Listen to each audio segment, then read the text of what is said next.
Bonjour, bonsoir. Je reviens vers vous déjà avec une nouvelle vidéo parce que le week-end passé c'était la grande effervescence. Une grande surprise pour beaucoup de passionnés de Thermomix, le TM6 est sorti. Ce soir, en toute modestie, je vais essayer de vous présenter quelques petits conseils que je vous propose d'appliquer pendant votre recherche d'un bon acheteur ou d'un bon vendeur pour un Thermomix d'occasion. Dans un premier temps, ça peut paraître simpliste comme conseil, mais ne vous précipitez pas. Il ne faut pas hésiter à se déplacer, allez vraiment vérifier l'état réel de l'appareil, ne vous fiez pas aux photos, prenez des garanties. Factualiser, c'est pas seulement exiger une facture, ça pour moi c'est déjà le premier document essentiel, mais factualiser c'est aussi avoir un deuxième document essentiel dans les mains, c'est établir entre le vendeur et l'acheteur un réel document de cession. Sur le document de cession, écrivez les numéros de série du Thermomix, mais aussi de sa cookie s'il y en a un, mais aussi par ailleurs listez les différents accessoires s'il y a des accessoires supplémentaires comme un deuxième bol. Le document de cession doit être complet aussi au niveau du paiement. Je propose moi dans un premier temps toujours de mettre un acompte. Cet acompte doit être mentionné sur ce document de cession. L'acompte permet entre autres de fixer par une première transaction bancaire que je conseille vivement électronique. Ce premier lien, il officialise la vente, mais aussi vous permet pour les deux parties de réserver le Thermomix. Par rapport au prix, on m'a beaucoup demandé dans les questions quel était le juste prix d'un modèle d'occasion. Alors ça c'est très difficile. C'est difficile, je m'explique pourquoi.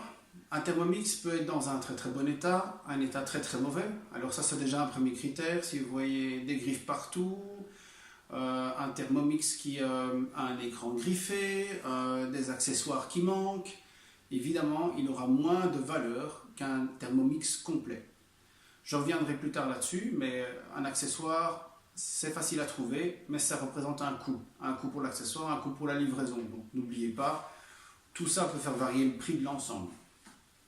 Par ailleurs, un Thermomix peut être plus complet ou moins complet. Alors ça c'est simple à expliquer. Si vous avez deux bols et une cookie, ou si vous avez simplement le Thermomix et sa petite pastille d'origine, il vaudra moins cher qu'un Thermomix avec une cookie et un deuxième bol. J'ai encore vu récemment sur des forums un TM31 en très bon état qui est parti pour 600 €. Évidemment, un Thermomix qui est sous garantie aura aussi pour moi plus de valeur qu'un Thermomix qui n'est plus sous garantie. Le prix, c'est un élément de départ qui est très facile pour détecter une mauvaise ou une bonne affaire. Un prix qui est vraiment trop faible ou un prix qui est vraiment trop élevé, ce sera signe qu'il y a quelque part un problème. Un Thermomix, c'est aussi un lien avec la marque. Ce lien se fait par une conseillère ou un conseiller. Il est plus que nécessaire de créer ce lien. Alors il y a deux possibilités. Ou bien la personne qui vous vend le Thermomix, c'est un conseiller ou une conseillère qui elle-même ou lui-même change de Thermomix, va passer au TM6 par exemple. C'est très simple, à ce moment-là vous créez déjà le premier lien lors de la vente, vous faites une démo avec et vous avez un premier contact et donc ce fameux lien. Ou alors, avant d'acheter le Thermomix, vous contactez la marque Vorwerk, vous demandez une démo. Les démos c'est toujours gratuit, créer un lien avec une conseillère ou un conseiller est essentiel parce que ça va aussi vous aider à utiliser votre Thermomix dans sa pleine capacité. J'ai commencé à faire quelques petites recherches et je me suis vite rendu compte que les meilleures affaires sont hors des réseaux traditionnels. Allez plutôt sur Facebook, sur Instagram, sur tous les réseaux sociaux, il y a plein de forums, il y a plein de pages, il y a plein de groupes avec des gens qui sont passionnés. Ces gens-là vont pouvoir vous donner accès à des Thermomix de qualité et qui ont été bien entretenus. Privilégiez vraiment ce genre de Thermomix, ce genre de personnes. Les ventes seront plus agréables, plus fluides et vraiment vous éviterez beaucoup de soucis. Comment reconnaître un Thermomix bien entretenu d'un autre? Ça va être assez simple, je vais essayer de vous montrer quelques petites choses que vous pouvez vérifier. Par rapport au couvercle, vérifiez que le joint ne se décolle pas, que le joint soit toujours en place. Vérifiez que rien ne soit griffé. Le bol, idem. N'ayez pas peur, une petite griffe ici ou là. Dans mon cas, moi j'en prends super soin, donc c'est pas griffé. Mais si vous voyez une griffe à gauche ou à droite, c'est pas encore trop grave, mais vous pouvez négocier un prix plus bas. Et surtout, bien regarder les lames. Regardez qu'elles soient bien fixées, qu'elles bougent bien. Donc pas à l'arrière, vous savez, avec la petite vis les faire tourner. Regardez qu'au niveau du joint en dessous, il n'y ait pas de blocage, que tout tourne de manière fluide. Regardez aussi l'état du bol à l'intérieur. S'il n'y aurait pas des dépôts, de la rouille ou autre, certaines personnes qui lavent moins souvent leur Thermomix auront parfois des traces de rouille, surtout à ces niveaux-ci. Donc au moment où vous voyez les petites barres verticales. Cette rouille, ce n'est pas normal. C'est simplement et pour la plupart du temps dû à un manque de lavage. Au dos du bol, vous avez les petits picots. Ces petits picots, ils doivent être bien droits, pas rouillés. Regardez aussi la base du Thermomix. Elle doit être bien propre, bien saine. Vérifiez aussi que les bras ne bougent pas. Si quand vous les prenez comme ça, ils commencent à bouger, c'est qu'il y a un jeu dans les bras, c'est pas normal. Une fois ça vérifié, n'ayez pas peur de l'allumer. Ce qui est important quand on a un Thermomix, c'est qu'il soit pour moi toujours à jour. Donc pour ça, il faut la clé, la fameuse coupe key. Cette coupe key, elle s'allume en même temps que l'appareil. Si vous voyez qu'elle ne s'allume pas, il y a déjà un petit problème. Donc ici, on voit bien que le voyant s'allume. Une fois que l'appareil est allumé, il faut aller appuyer sur le bouton de mise à jour. Pourquoi? Tout simplement parce que une cookie qui ne se connecte pas, c'est une cookie qui ne sert à rien. Alors votre premier test pour moi est quand vous allumez le Thermomix, demandez au vendeur de faire la mise à jour de ses recettes. On appuie sur les petites flèches. Comme je le disais, il faut synchroniser le Thermomix. Vous devriez avoir ce fameux message synchronisation réussie. Si ce n'est pas le cas, ça veut dire que la cookie n'a pas su se connecter. Vous voyez bien qu'il est marqué Thermomix Cookidoo, ça veut dire que le transfert s'est fait entre Thermomix et Cookidoo. Une fois fait, vous appuyez sur OK et vous avez fini votre test donc de la clé, voir si elle se connecte ou pas. Pour voir si un Thermomix est bien à jour, c'est aussi assez simple. Vous pouvez voir la version. La version du Thermomix se trouve dans Menu, Réglages, et vous cliquez sur À propos de votre Thermomix. Et là, vous trouverez la version et le numéro de série qui est unique par rapport à l'appareil. Bien vérifier que ce numéro de série est le même que celui qui figurera sur la facture et sur le document de session que vous aurez établi. Ce que je vous propose, c'est aussi de vérifier tous les accessoires. Ces accessoires, normalement, ils ne sont pas griffés. Un panier à vapeur ne doit pas être griffé, c'est du plastique. Donc vérifiez qu'il n'y ait pas des coups de couteau, que les couvercles ne sont pas cassés, fendus, tordus, que tout se clipse bien. On prend le couvercle et quand on vient le poser dessus, ça paraît bête comme réflexion, mais il faut qu'il vienne bien dessus. Donc regardez bien que la personne n'ait pas déformé son couvercle, et par exemple il tienne de travers sur le varoma. Donc le varoma, vérifiez-le bien de fond en comble, c'est vraiment un élément important que vous allez utiliser normalement tous les jours ou en tout cas plusieurs fois par semaine.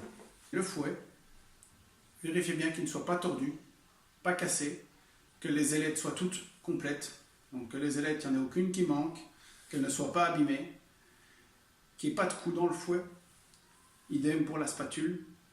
Une spatule avec plein de traces de couteau ou autre, c'est une spatule qui a été abîmée par le temps, qui a été mal utilisée. Donc n'hésitez pas, négocier une nouvelle spatule ou en tout cas négocier une baisse de prix si cette spatule n'est pas en bon état. Il faut penser au transport. Alors là, je m'explique. Pourquoi le transport? Parce que tout simplement, un Thermomix, son point de fragilité, ou le point qui pose parfois problème, c'est la balance. La balance en elle-même, elle va très bien. J'ai jamais eu trop de problèmes, elle pèse bien, elle est précise. Mais souvent, les problèmes, ils arrivent quand on le déplace sur un plan de travail. Donc comme beaucoup de gens le savent, un Thermomix, ça ne se tire pas, ça ne se glisse pas, ça se soulève, et ça se transporte correctement. Donc lors du transport, on doit veiller à ce que les pieds ne soient pas abîmés. Et c'est là que souvent les problèmes arrivent. Alors ce serait vraiment dommage, vous allez chez quelqu'un, vous faites toutes les démarches, ça vous prend du temps pour trouver l'appareil, vous arrivez chez vous et il n'y a plus de balance. Alors pour éviter ça, moi je vous conseille le sac fait par Thermomix pour transporter le Thermomix. Ce n'est pas un énorme investissement. Chaque pays a des prix différents, donc je ne vous donnerai pas de prix, je ne sais pas quel est le prix dans chacun des pays. Mais en tout cas, n'hésitez pas. Le sac de transport, vous en servirez certainement plus tard, c'est toujours utile. Donc n'hésitez pas. Munissez-vous d'un sac de transport et peut-être que même la personne qui vous vendra le Thermomix l'aura. Dans le pire des cas, essayez au moins que la personne qui est le Thermomix qui vous le vende et la boîte d'origine. Si elle a la boîte d'origine, vous êtes quand même déjà un peu sauvé. Si les protections sont encore dans la boîte. Donc réemballez-le comme à l'origine et normalement il n'y a aucun souci. Si vraiment vous n'avez rien de tout ça, ni boîte d'origine, ni sac de transport, soyez vraiment prudent. Le seul conseil que je peux vous donner, alors à ce moment-là, qui peut peut-être faire qu'il n'y ait plus de problème, qu'en toute sécurité, vous soyez vraiment sûr et certain qu'il n'y ait pas de problème de transport, faites-le livrer. Demandez au vendeur de venir vous le livrer, qu'il prenne lui-même le risque de l'abîmer ou pas pendant le transport. Moi, je vous propose de faire une démo avec la personne et que cette personne vous montre les fonctions principales. C'est-à-dire, faites une fois un petit peu comme quand vous êtes à une démo officielle avec un atelier et un conseiller ou une conseillère Thermomix. Faites une citronnade, faites une soupe, faites un saumon vapeur, faites un gâteau. Autrement dit, testez toutes les fonctions. Il y a 12 fonctions. Elles sont vite testées. Il y a des recettes simples qui permettent de les tester. Donc, allez sur Cookidoo, regardez les recettes qui existent. Prenez 2-3 recettes avec vous, imprimez-les. C'est vraiment super simple. En 3/4 d'heure maximum, vous avez testé toutes les fonctions. Donc, n'hésitez pas, testez-le. Le dernier point que je voudrais un petit peu voir avec vous, donc c'est avant le transport, tester la balance, qu'elle soit bien précise. Alors, c'est assez simple. On prend un élément de base, style 1 kg de farine, on le pèse sur une balance classique, et ensuite on le pèse en Thermomix. Un Thermomix a une précision pour le TM5 de 5 grammes. Cette précision, il faut en tenir compte. Si vous avez un paquet de farine par exemple qui fait 1,3 kg, ben le Thermomix va peut-être l'afficher à 1 kg ou l'afficher à 1,5 kg. Il faut en tenir compte lors du test, mais en tout cas, le test de la balance pour moi fait partie des 12 fonctions à tester. Là, je mets mon élément sur le Thermomix, je le pèse, il est marqué 1010 grammes. Maintenant, je vais le peser sur la balance traditionnelle. Sur la balance traditionnelle, maintenant, on le pèse. On est à 1013 grammes, 1010 grammes. Comme je disais, il y a une différence de 5 grammes, une petite tolérance qu'il faut avoir pour le Thermomix parce que ça ne pèse qu'à 5 grammes près. Donc c'est tout à fait logique. La balance du Thermomix est donc en bon état et a le degré de précision requis par la marque. Au moment où vous allez emporter votre Thermomix, il y a une chose essentielle à ne pas oublier. En plus de le mettre dans un sac correct ou quelque chose qui va vous permettre de le transporter en toute sécurité, il ne faut pas oublier de le mettre en mode transport. Alors moi, ce que je fais toujours, pour ne pas perdre mon petit bouchon, je le mets dans le Thermomix. Je reviens au menu principal. Et c'est là qu'il ne faut pas oublier de le mettre en mode transport. Donc quand on transporte un Thermomix, il faut le verrouiller. Vous le mettez en mode transport.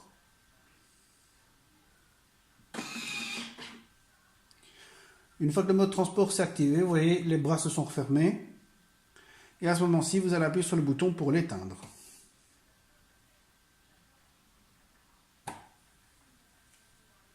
Le Thermomix va maintenant s'éteindre. Toujours bien laisser un Thermomix s'éteindre tout seul à son aise. C'est un vrai ordinateur, un Thermomix. Donc comme tout ordinateur, il faut qu'il s'éteigne. Je pense que cette vidéo est très complète. J'espère pas trop complète, que vous n'êtes pas ennuyé avec moi pendant le visionnage. Surtout, je vais vous mettre ces petits conseils sur papier, comme ça vous savez les imprimer et les emporter avec vous, que vous soyez acheteur ou vendeur, je pense que ça peut vraiment vous servir. Vous retrouverez tout sur mon blog et sur mes pages Facebook. Tout ça sera évidemment inscrit dans le bas de la vidéo. Donc n'hésitez pas. Je vous remercie d'avance pour tous ceux qui me suivent de continuer à le faire et surtout, continuez à me poser vos questions, à me donner des suggestions et à continuer à m'encourager comme vous le faites parce que c'est super motivant. Donc un tout grand merci à tous ceux qui l'ont déjà fait et aux autres. Abonnez-vous, likez la vidéo et je vous dis à une prochaine vidéo.